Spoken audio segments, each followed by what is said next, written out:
Fala, nação rubro-negra, Fla-Lusquinhos na área, chegando para trazer mais um corte sobre as informações e notícias do Clube de Regatas do Flamengo para você. O Mengão, que só tem um objetivo no jogo desta quarta-feira à noite, conseguir os 3 pontos diante do time do São Paulo na Vila Belmiro.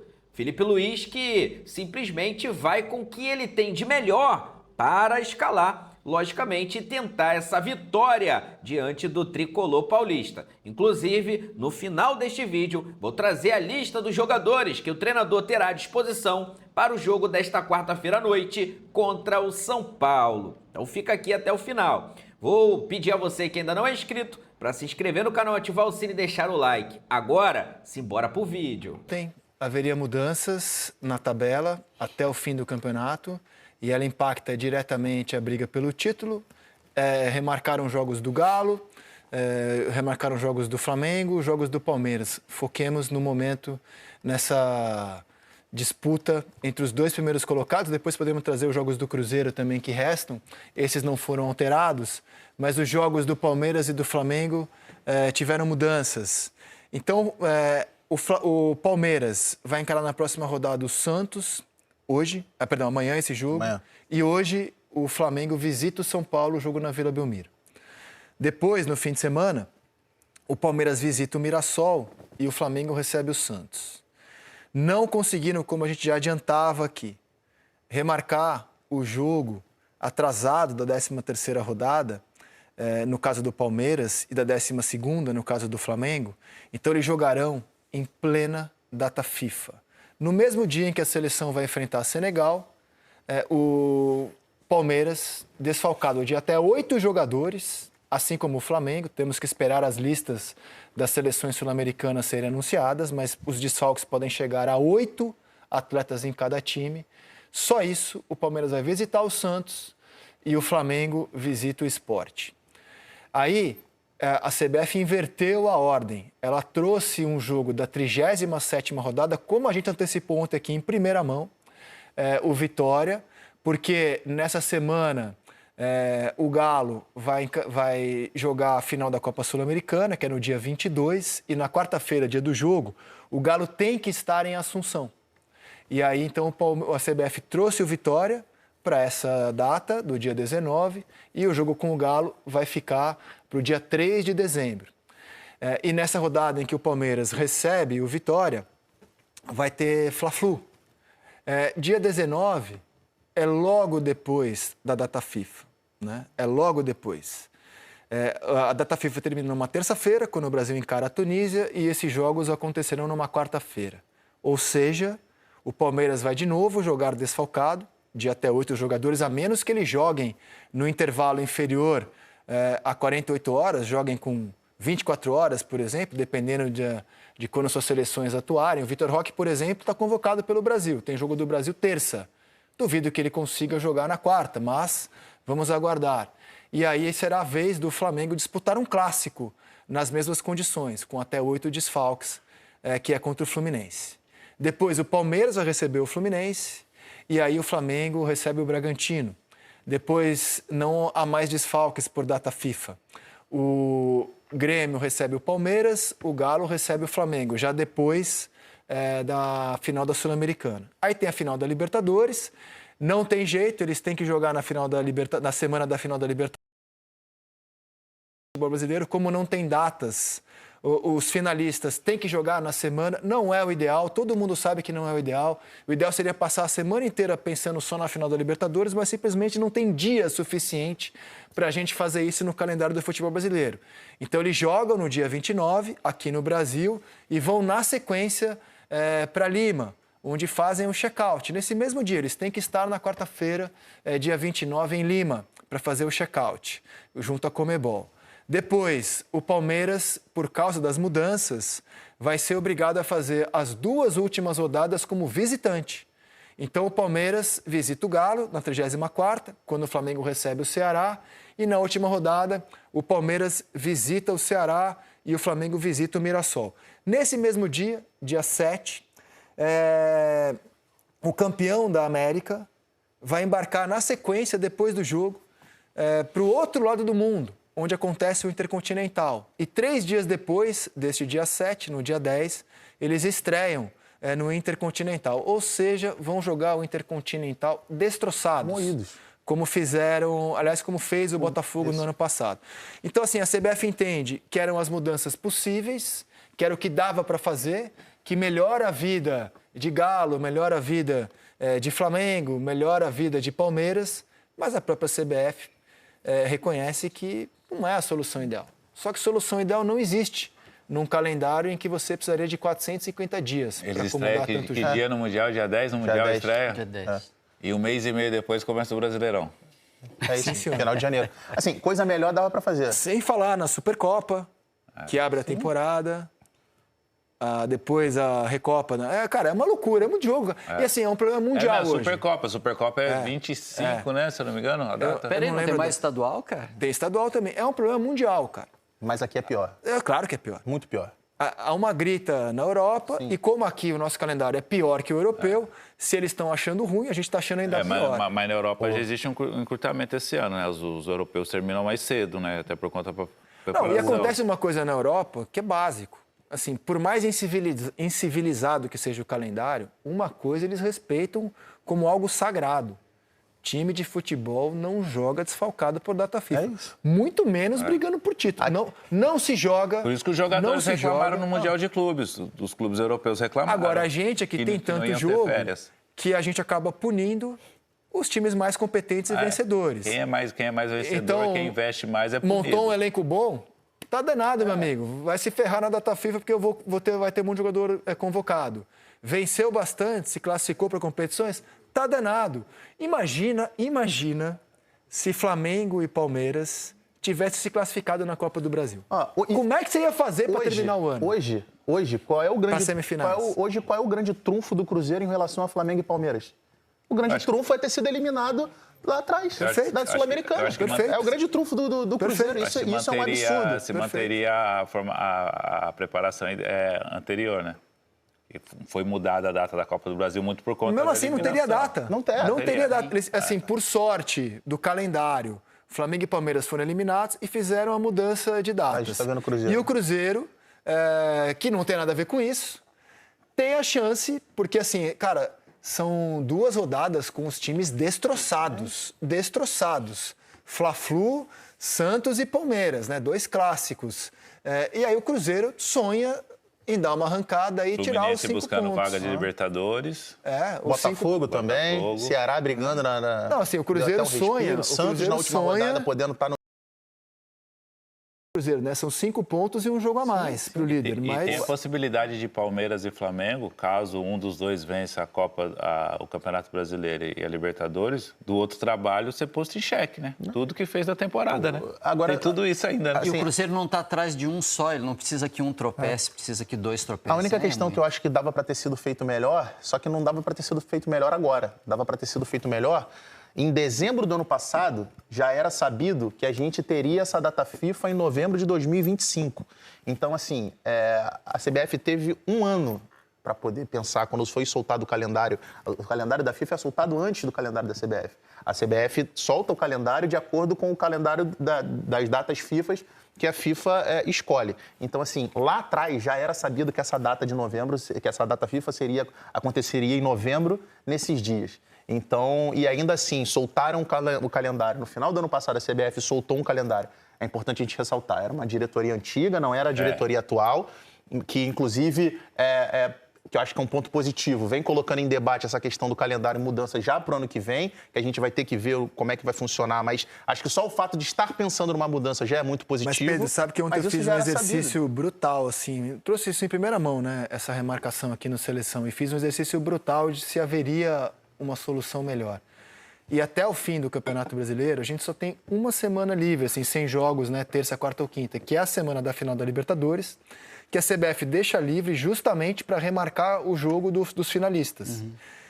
E insisto, não é o ideal. O ideal era que eles tivessem a semana inteira para treinar e chegarem levinhos, descansados, mas não é possível, porque é a única semana que a gente tem livre. Então tem que jogar nessa semana, o jogo seria no fim de semana, porque a final é no sábado. E aí, cara, é uma questão, assim, dois corpos não... É lei da física, né? Dois corpos não ocupam o mesmo lugar ao mesmo tempo. Não tem dias suficientes no ano para caber tanto jogo.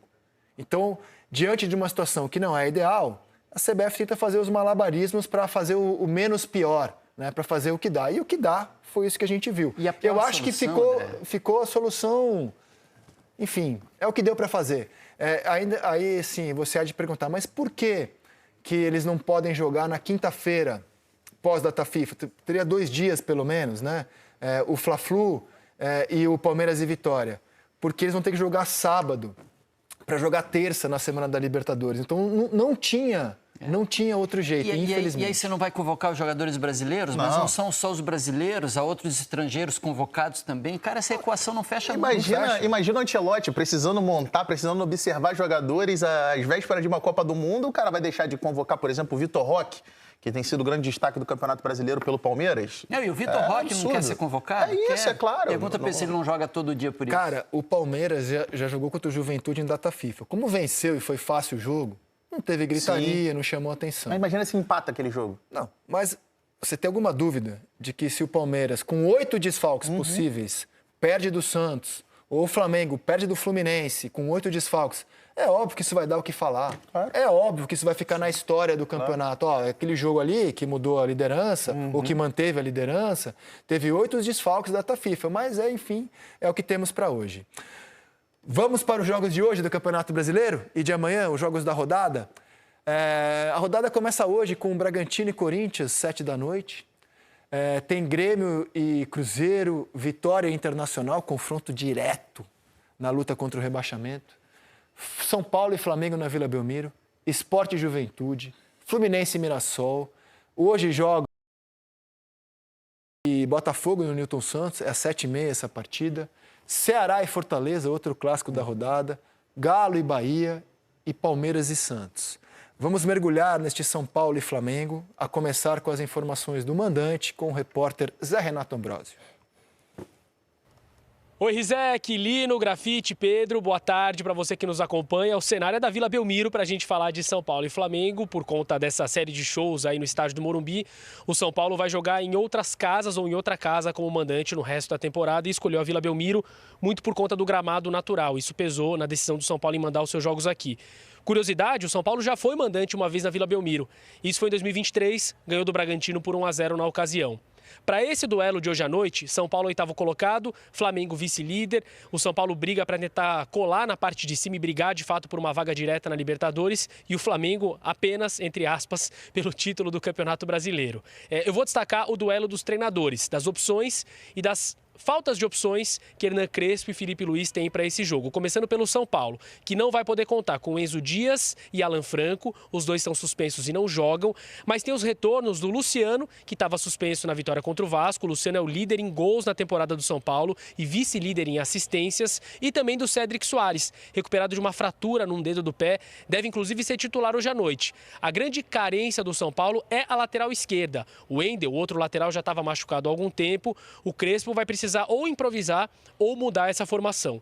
Do outro lado, Felipe Luiz no Flamengo pode ter um retorno importante. Não é nem um retorno porque ele jogou contra o Sport no primeiro tempo, mas o Carrascal saiu daquela partida com dores na costela. Existia até a preocupação de que fosse uma fratura, mas é só um edema. O Carrascal veio para Santos, está concentrado e pode inclusive começar como titular ali em algumas das posições do ataque. Mas o Felipe Luiz tem 5 desfalques importantes também. Alguns que já eram previstos, né? O Jorginho se recupera de um problema muscular na coxa, o Léo Ortiz segue se tratando de uma lesão no tornozelo e o Pedro com aquele problema no braço direito. Além de 2 jogadores que estão suspensos. O Everton Araújo foi expulso na última rodada e o Bruno Henrique está suspenso. Isso leva o Felipe a estudar também o que ele pode fazer com o lado direito do ataque do Flamengo, já pensando também nessa carência do lado esquerdo do São Paulino. Aí é papo para Crespo e Felipe e para vocês aí da bancada discutirem esse jogo tão importante que pode decidir os rumos do campeonato e os rumos da temporada. Para um lado do Flamengo e para o outro do São Paulo. Jogão hoje à noite com transmissão da Globo e cobertura completa também no Sport TV, pessoal. Valeu, Zé Renato. E essa casa, né, a casa do Rei Pelé, será, até o fim do campeonato, a casa do São Paulo. Bom, botar as prováveis escalações e comentar essa quantidade abissal de desfalques nos 2 times. O São Paulo, por exemplo, não tem Rodriguinho, Luan, Oscar, Wendel, Leandro, de Neno e Enzo Dias e Alan Franco, esses 2 últimos suspensos. Então essa é a provável escalação com Rafael, Ferrarese, Otolói, Arboleda e Sabino, o Cédric Soares, Pablo Maia, Bobadilha, Marcos Antônio, Patrick, Luciano e Lucas. Flamengo, a prévia, né? Aposta em Rossi, Varela, Danilo, Léo Pereira e Alexandro. Pulgar, De La Cruz, seria, se o De La Cruz jogar, o segundo jogo seguido dele. E Arrascaeta, Luiz Araújo, Plata e Lino. Carrascal está de volta, recuperação muito rápida do colombiano. O Flamengo tem o desfalque do Pedro, do Jorginho, do Léo Ortiz, esses todos machucados, e Bruno Henrique e Everton Araújo suspensos. Com tantos desfalques, melhor para o time que tem elenco. Carrascal está de volta com interrogação, né? Sim, voltou a ser relacionado. Voltou a ser relacionado. E é óbvio que quando você tem muitos desfalques nos 2 times, melhor para o elenco que é muito superior. Então, o Flamengo tem condição de montar um time muito superior.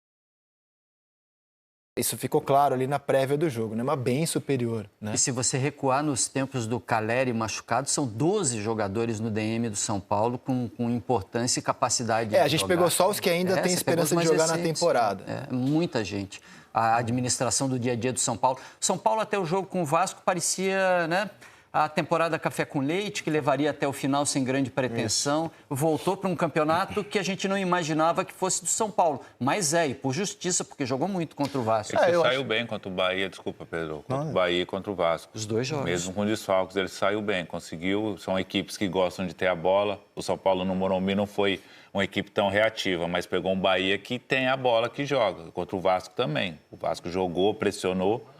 E o São Paulo se comportou bem. Acho que leva essa confiança para esse jogo.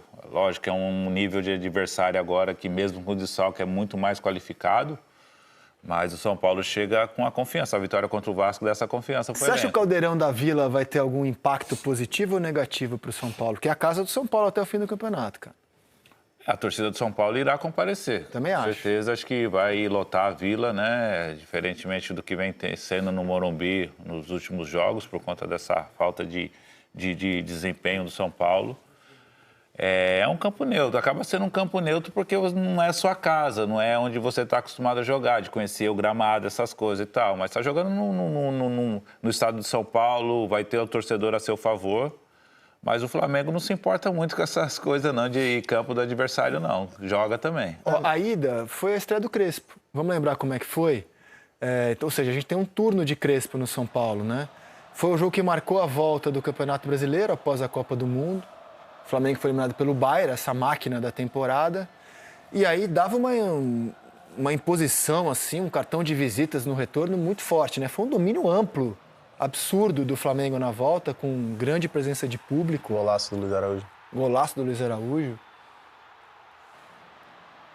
E o Wallace Hann, à época, ainda era um jogador que vinha embalado pelo Mundial de Clubes. Ainda era amuleto. Ainda era o amuleto, né? O Pedro não foi relacionado. O Felipe Luiz, na época, estava detonando a postura do atacante. Parece uma vida, né? Um turno depois. E era a reestreia do Hernan Crespo. Que, ao final da partida, soltou uma frase pra lá de impactante no seu cartão de visitas no retorno. Vamos lembrar. Esperar de chegar ao sonho do ganhar Copa do Brasil ou Copa Libertadores, mas neste momento foco em aquilo que podemos fazer neste momento, tentar recuperar o elenco, lutar cada bola, e sabemos perfeitamente que não, graças a Deus, não todos os dias vamos jogar com o Flamengo no Maracanã. Hoje é na Vila. Lembra na época? Lembro, não, antes do jogo ele já tinha colocado esse contexto de que dificilmente era o começo dele, ele ia desconsiderar esse jogo e começar o trabalho a partir dali. Eu comentei essa partida e realmente o São Paulo não conseguiu jogar. O jogo contra o Vasco, o São Paulo foi superior, mereceu a vitória, mas eu não sei se para enfrentar o Flamengo o que o São Paulo fez contra o Vasco vai ser suficiente, porque foi um jogo onde acho que o pênalti ali, ir para o intervalo com o gol no final, jogo, né? Fez com que o segundo tempo o Vasco tivesse que se lançar muito, o São Paulo foi muito feliz. É que conseguisse defender do projeto do São Paulo. Isso, entre o São Paulo conseguir se defender, o Vasco até teve oportunidades e estava numa noite infeliz com relação a finalização, mas o São Paulo foi muito bem nos contra-ataques. Pro jogo de hoje, eu não sei se isso vai ser suficiente para conseguir segurar o Flamengo, que é um time superior tecnicamente, muito mais soluções ofensivas. A escalação lado a lado, assim, O plano é o mesmo, é segurar. Sim, mas a questão é, você vai conseguir segurar. Claro que o jogo não é time no papel, né? Mas a escalação lado a lado, assim, eu acho que ela escancara a diferença hoje brutal entre os dois clubes, né? Assim, é uma diferença muito grande, cara.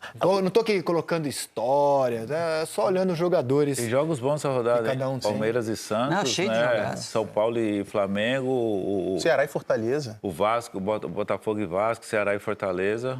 Já falamos do Clássico Grêmio e Carioca, só Cruzeiro para amarrar também é um esse jogo jogo, bom. Grafa, como é que você avalia um turno de Crespo? Assim, o São Paulo sobe na tabela do Campeonato Brasileiro, inegavelmente. Assim, analisando o começo e o momento hoje, teve um começo bom, né? Com a subida de produção, 5 vitórias consecutivas, 4 ou 5 começo foi vitórias muito consecutivas, depois um momento de estabilidade e depois a queda, que é normal, né? O fator novo, a chegada do Crespo, mas a temporada do São Paulo é difícil já há alguns anos por conta de desfalques de jogadores importantes. Mas assim, no geral, lógico que a eliminação na Libertadores tem um peso relevante nisso daí, né? Que não estava nos planos ser eliminado da maneira que foi pela LDU. Mas analisando no geral, assim, acho que um bom desempenho. Era esperado um crescimento do São Paulo e a melhora na tabela do Brasileiro. Só que tem um fator negativo que é a eliminação da Libertadores. Das Copas como um todo, Das Copas, né, do O Furacão Brasil. na Copa do Brasil. E da maneira que foi, né? Ele se defende dizendo que o objetivo era tirar o time do rebaixamento. E isso, de fato, no Campeonato Mas gerou Brasileiro... uma expectativa nas Copas grande Claro, por conta dos embates que é o teve. contrário, né? O Zubeldia era um péssimo Campeonato Brasileiro e foco nas Copas. O Crespo foi eliminado das Copas e diz, na defesa do trabalho dele... Ele não tinha elenco para manter nos 3, né? Com certeza não tinha. E não a tem, qualidade, com qualidade de jogo Não do tinha, São não. Paulo evoluiu. O São Paulo hoje joga mais do que na época do Zubeldia. É que eu acho que os adversários para qual o São Paulo acabou sendo eliminado é que geraram essa frustração no torcedor. Contra o Atlético Paranaense era para o São Paulo ter se classificado no jogo de ida, já era para ter feito placar. E a LDU, dentro dos confrontos ali do mata-mata da Libertadores, se via naquele momento como um jogo da duelo ida mais... foi, os gols que o Luciano perde, enfim, tudo que a gente já falou aqui nos últimos meses. Agora, Então tá aí, meus amigos, vamos aqui acompanhar a lista dos relacionados, os jogadores, né, que estarão lá na Vila à disposição do técnico Felipe Luiz. Tá ali, ó, Alexandro, Ayrton Lucas, Carrascal, Cleiton, Danilo, o Arrascaeta, o Dela Cruz, o Douglas, Diogo Alves, Emerson Royal, Eric, olha aí, o Eric Pulgar, o Cebolinha, o Guilherme Varela, o João Vitor, Juninho. Olha, o Juninho tem que ser mais utilizado, tá? aí o Juninho, né? Luiz Araújo, Léo Pereira, Matheus Cunha. Quanto tempo a gente não vê esse goleiro, né? Michael, Gonzalo Plata, Rossi, Samuel Lino, Saul, o Vina e também o Alacian. Então, todos esses jogadores estarão à disposição, né, do técnico Felipe Luiz para esse confronto contra o time do São Paulo. Jogo importantíssimo, galera, para o nosso Flamengo. O Flamengo precisa da vitória para continuar na perseguição ali, né, pela liderança do Brasileiro. Não pode vacilar, são 8 decisões a partir de agora, né? O Palmeiras vai ter aí um jogo também difícil contra o time do Santos, jogando em casa, mas difícil, porque o Santos está lutando ali para sair da zona para se afastar ali, né, da zona de rebaixamento, e é lógico que vai tentar de todas as maneiras dificultar, né, a vida do Palmeiras. Mas antes, o Flamengo terá, né, esse jogo que, na minha opinião, é um jogo considerado difícil, apesar de todos os desfalques do São Paulo, mas o Flamengo também tem aí desfalques consideráveis. Tô confiante numa vitória do Flamengo e tô confiante também num bom jogo. Vou deixar aqui os créditos para o canal do Sport TV. O link dele se encontra na descrição do vídeo como forma de crédito. Vou pedir a você que não é inscrito para se inscrever no canal, ativar o sino e deixar o like. Daqui a pouco eu volto e trago mais novidades do Mengão para você. Afinal de contas, isso aqui é nossa paixão, isso aqui é nosso amor. Fui, nação!